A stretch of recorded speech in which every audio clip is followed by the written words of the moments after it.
Hello tout le monde. Comme ça fait plaisir de tourner une vidéo sur MLP à nouveau. C'est vrai que j'étais pas mal occupé ces derniers temps. J'aurais aimé avoir plus de temps pour m'occuper de ma chaîne.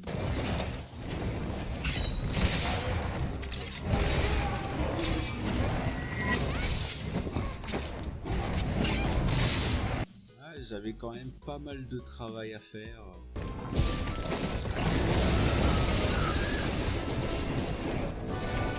Ouais bon, ok, j'ai passé mon temps à jouer à Monster Hunter. Mais ça ne m'empêchait pas de regarder la saison en cours. Je tiens à préciser qu'il n'y aura aucun spoil. Je n'irai pas plus loin que l'épisode 19 de la saison 8, Sur la route de l'amitié, ou On the Road to Friendship en VO, qui se trouve être l'épisode qui m'a donné envie de reprendre l'écriture. Avant ma pause, je comptais braquer le projecteur sur Fluttershy. Cependant, il m'a semblé important... Tu vas parler de Starlight? Qu'est-ce que tu fous chez moi? Mon sixième sens est activé. Je sais toujours quand on va parler de ma Starlight. Ça ne répond pas à ma question, mais passons. Donc oui, je vais bel et bien parler de Starlight dans cet épisode. J'ai aussi changé le format et le style de vidéo afin d'avoir une meilleure approche de l'évolution des personnages auxquels je parle. Et Starlight me semblait être le meilleur choix de personnage pour ce changement. Maintenant, Tu vas finir par parler de Starlight, oui ou non? c'était ce que j'allais faire avant que tu me coupes la parole. Générique.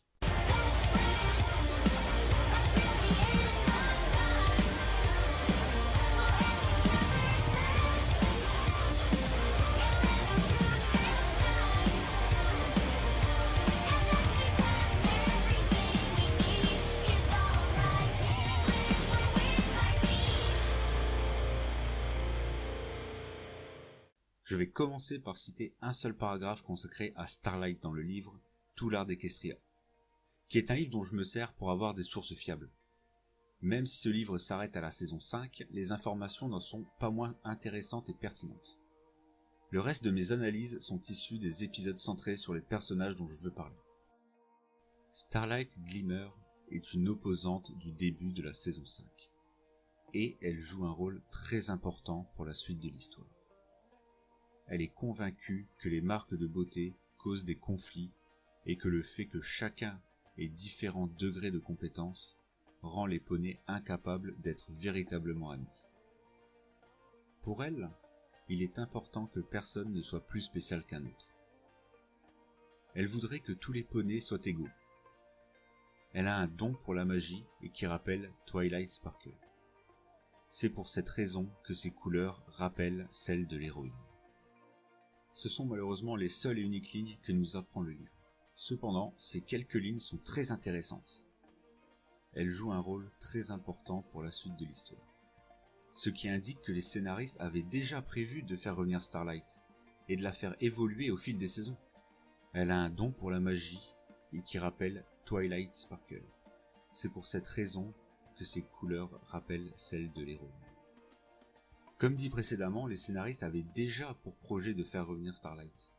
Son design est fait pour la rapprocher de Twilight, pour la seconder, comme pour la remplacer dans certains cas, afin d'avoir une présence forte lorsque Twilight est absente. Maintenant que nous avons les bases du personnage et de sa création, il est temps de s'intéresser de ses débuts à aujourd'hui. Starlight nous est d'abord présentée comme antagoniste. Elle dirige un petit village dans un coin perdu et reculé d'Equestria.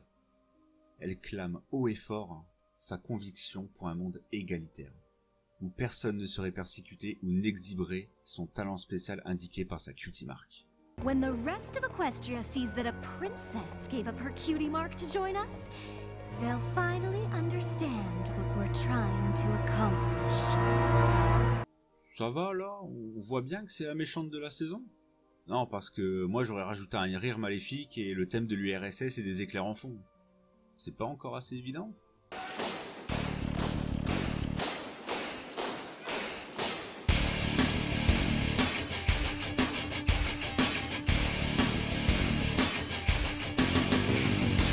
Voilà, là c'est évident. Franchement, c'est pas mieux comme ça. Donc, après nous avoir clairement montré que Starlight allait être la méchante de la saison, quelle sera son évolution au cours de celle-ci? En moins de 2 minutes, on comprend tout de suite que Starlight est une antagoniste très intéressante. Elle passe de dirigeante sympathique d'un petit village à dictatrice lavage de cerveau qui n'hésite pas à torturer et manipuler toute personne n'étant pas d'accord avec ses idéaux. Elle n'hésite pas non plus à dénoncer un poney qui voulait juste revoir sa cutie mark une seule fois en retournant tout le village contre lui. En une simple phrase. Rien que là, nous avons une très belle évolution en quelques extraits. Et suite à un plan très bien ficelé comportant une bassine d'eau, sérieusement, soit. Donc Starlight est obligée de fuir en abandonnant tout ce qu'elle a construit afin de préparer son plan de vengeance, ce qui nous amène directement à la fin de la saison 5. Pendant que Twilight donne une conférence sur le pouvoir de l'amitié, Starlight en profite pour en apprendre plus sur la façon dont le Main Six s'est plus ou moins lié, grâce au Sonic Rainbow. Starlight va alors utiliser cette information à son avantage, pour démanteler cette solide amitié en tentant d'empêcher ce dernier, en remontant le temps. Et ça va fonctionner. Durant 2 épisodes, nous assisterons à ce qu'aurait pu être Equestria si le Main Six n'avait jamais existé. Du règne du roi Sombra ou de Nightmare Moon, en passant par celui de Chrysalis, ou même de Tyrek.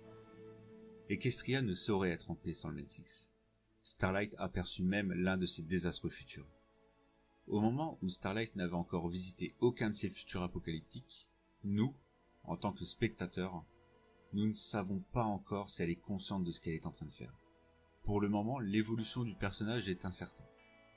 Mais une fois sa première visite dans un monde désertique, un sentiment de remords se fait paraître. C'est alors qu'elle décide d'expliquer à Twilight les raisons qui l'ont poussée de devenir ce qu'elle est aujourd'hui. En effet, à cause de la cutie mark de son meilleur ami d'enfance, Sunburst, ses parents l'ont envoyé à l'école de Celestia pour apprendre et perfectionner sa magie. Starlight n'était encore qu'une petite pouliche à ce moment-là. Ma pauvre Starlight, elle a tellement souffert. Je ne te le fais pas dire, mon cher Gold. Et comme elle le dit elle-même, cette cutie mark l'a tellement traumatisée qu'elle ne voulait plus se faire d'amis, par peur d'être abandonnée à nouveau. Elle a passé des années de solitude en grandissant avec cette haine des cutie mark. Encore une fois, l'évolution et le background du personnage se fait nettement sentir. La haine l'a consumée, et même après que Twilight lui propose d'essayer de se refaire des amis, la peur l'envahit de nouveau. Ce n'est plus la dirigeante tortionnaire du début de saison. Elle accepte de retenter l'amitié malgré ce traumatisme. Elle va même jusqu'à aller à son ancien village pour leur demander pardon. Elle parvient même à renouer son amitié avec Sunburst en début de saison 6. Des retrouvailles accélérées à cause de la réapparition de son bras, mais des retrouvailles quand même. Starlight ne jouera pas de rôle très important dans cette histoire. Mais grâce à elle, Sunburst a pu aider comme il le pouvait pour repousser son bras. Jusqu'à maintenant, Starlight prenait une évolution tout à fait logique. Mais 3 épisodes dans la saison 6 ne sont pas à leur place à mon sens. Ce sont les épisodes 6, 16 et 21. Clairement, l'épisode 16 aurait dû être le 6, le 21 le 16 et le 6 l'épisode 21. C'est un peu confus ? Ok, je m'explique. L'épisode 16 n'est pas vraiment centré sur Starlight. Mais au début, on sent l'impatience qu'a Starlight de revoir Sunburst. Ce qui est normal, vu que leur amitié vient juste d'être renouée. Mais ce n'est pas ça l'élément le plus important de cet épisode. Il apparaît dans la chanson de Spike, A Changeling Can Change. À un moment dans la chanson, Starlight se sent très mal lorsque Spike dit « So if day can turn to night, and darkness turn to light ». Ce qui veut dire « alors si le jour peut devenir la nuit, et que les ténèbres deviennent lumière ». C'est très facile de s'imaginer qu'avec cette phrase, Starlight repense à son passé. Elle s'identifie à Thorax et Spike à Twilight. Personne ne lui avait tendu le sabot avant. J'aimerais maintenant porter votre attention sur les épisodes 6 et 21. Dans l'épisode 6, Starlight se lie d'amitié avec Trixie. On observe qu'elle a appris en très peu de temps à se faire une nouvelle amie, et est très proche d'elle car elles partagent beaucoup de choses ensemble. Cet épisode nous montre bien que Starlight est déterminée à changer et à en apprendre plus sur l'amitié. Alors que dans l'épisode 21, elle jette un sortilège au Main Six, sauf sur Twilight qui a dû s'absenter, pour les forcer à faire ce qu'elle veut afin d'accélérer ses leçons d'amitié. Mettre l'épisode 21 après, ça reviendrait à effacer tout ce qu'elle a appris jusque-là. Je vais donc prendre l'évolution dans ce sens-là. Starlight force donc les choses grâce à sa magie. L'amitié est encore une chose qu'elle doit redécouvrir. Pour elle, c'est très complexe de replonger dans le monde de l'amitié, ce qui peut se comprendre au vu de son passé. Puis elle fera la rencontre de Trixie, qui sera une alliée fidèle et dévouée. Starlight apprend de Twilight, mais elle n'hésite pas à la remettre en question sur ses leçons d'amitié. L'évolution est tout de suite plus flagrante encore une fois. Surtout pour ce qui arrive après, le double épisode de la fin de saison. Chrysalis a réussi à emprisonner le Mensix, ainsi que les princesses Celestia et Luna dans son repère. Et aussi Cadence, Shining Armor et Flurry Heart, mais ça tout le monde s'en fout. Plus personne n'est prêt à te protéger Equestria. La seule personne à s'en être rendu compte, c'est Starlight. Sa seule option est de réunir une équipe de sauvetage. Une équipe composée de Starlight, Trixie, Discord et Thorax. Tous d'anciens antagonistes de la série. Même si Thorax n'est pas vraiment un antagoniste, mais personne n'aurait fait confiance à un Changeling. Même si ce n'est pas Starlight qui réussira à vaincre les Changelings, au fil de cette saison, elle s'est reconnue en Trixie, Thorax et maintenant Chrysalis. Et à chaque fois pour des raisons différentes. Cette dernière rencontre lui fera comprendre quel genre de chef elle aurait dû être. Elle assume maintenant ses erreurs, et elle est prête à faire la paix avec son passé. C'est tellement beau. J'en ai la larme à l'œil. Ouais, en même temps, ton avis compte pas vraiment. Dès qu'on parle de Starlight, tu perds toute notion de logique et tu n'écoutes plus qu'elle. Je ne vois pas de quoi tu parles. Ça fait rien, reste dans le déni, pendant que je termine mon épisode. Moi, tant que tu me parles de Starlight, ça me va. Bah justement, si tu pouvais arrêter d'intervenir dans ma vidéo et de parler d'elle, l'épisode ne serait pas aussi long. Mais c'est toi qui m'as demandé d'intervenir dans ta vidéo. Et ce que je raconte, c'est ce que t'as écrit. Ah, pas faux ça, pas faux. Donc je continue. Le problème qui s'en vient maintenant pour Starlight est d'apprendre à contrôler ses émotions. Elle a toujours vécu sans que personne ne lui résiste. Avec la rencontre de Twilight, c'est la peur d'échouer qui est arrivée.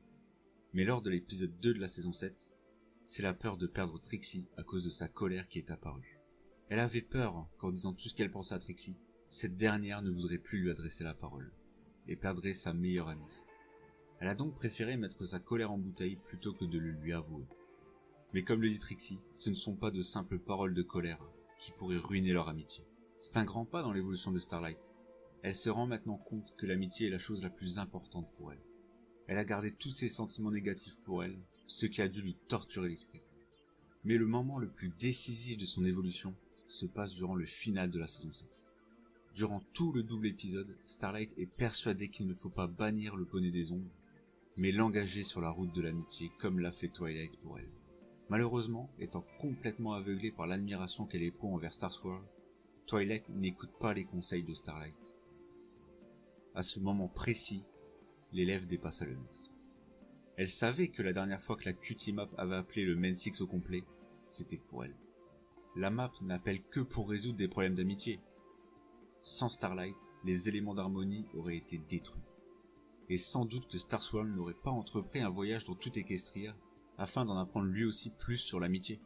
Après cet épisode, Starlight n'a plus de gros rôles ou de grandes leçons sur l'amitié dans la saison 8. Sauf un épisode. Un seul et unique épisode qui m'a donné envie de reprendre l'écriture et d'en faire un épisode sur Starlight. L'épisode 19 de la saison 8. Elle n'a pas vraiment de grandes leçons à retenir dans cet épisode. La seule chose à savoir, c'est qu'elle est prête à suivre sa meilleure amie jusqu'au bout du monde. Et en une chanson, la complicité, l'entraide et l'amitié qui lie Starlight et Trixie est parfaitement représentée. On the road to friendship, side by side, just like peas in a pod. Our bond of friendship is stronger than this tour's demands. My offer to trade caravans still stands. Wait, what did he say? Nothing. We're so tight, we can't move around. I guess we're stuck together, cause we're friendship bound. Pour conclure, Starlight est un personnage très intéressant. Elle a énormément évolué entre la première et la dernière fois qu'on la voit. Elle a eu ses moments de colère. I had to, you fools!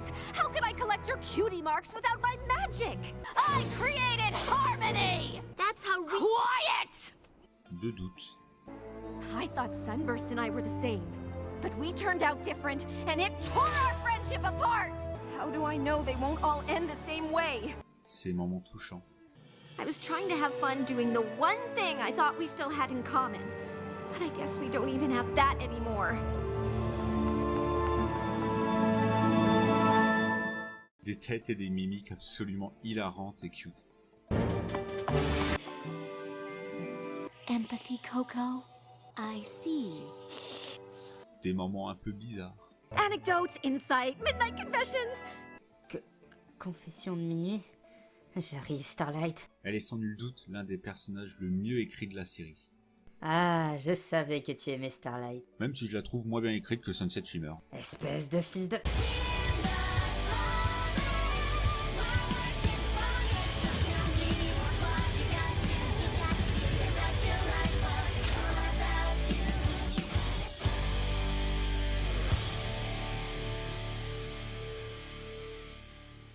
J'espère que vous avez apprécié ce nouveau format, et je tiens à remercier Brony Teaching d'avoir accepté d'intervenir dans ma vidéo. Brony, je te laisse le mot de la fin. Abonnez-vous. Sur ces bonnes paroles, et en attendant la prochaine, je vous dis salut!